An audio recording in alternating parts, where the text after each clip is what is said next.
அந்த கடுகளவு ஆண்டவர் மேல விசுவாசத்தை கொண்டு நீங்க படிக்கிற காரியமா இருந்தாலும் சரி, திருமண காரியமா இருந்தாலும் சரி, வேலை காரியமா இருந்தாலும் சரி, வீடு கட்டுற காரியமா இருந்தாலும் சரி, எதனாலும் நீங்க தைரியமா செய்யுங்க.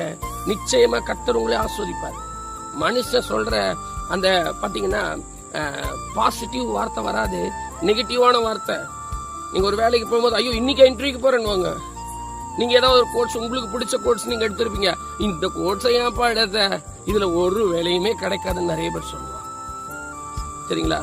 ஏதாவது ஒரு பொண்ணு பாக்குற யாராவது தெரிஞ்சவங்க யாராவது வந்து என்ன சொல்லுவாங்க, ஐயோ போறதுதான் போறீங்க, இன்னைக்கா போவீங்க. இந்த மாதிரி நிறைய நம்மள வந்து பாத்தீங்கன்னா மோட்டிவேஷனா யாருமே பேச மாட்டாங்க. அவிசுவாசமான வார்த்தைங்க, நெகட்டிவான வார்த்தையை மாத்திரம் தான் பேசுவாங்க. பாசிட்டிவான வார்த்தை யாருமே பேச மாட்டாங்க. அதனால மேல நிச்சயமா ஆண்டவர் ஒருத்தர் இருக்கார், உயிரோடு இருக்கிறார். வேதம் அப்படிதான் சொல்லுது. நான் உன்னை விட்டு விலகல, உன்னை கைவிடல, நான் சொல்லியிருக்காரு.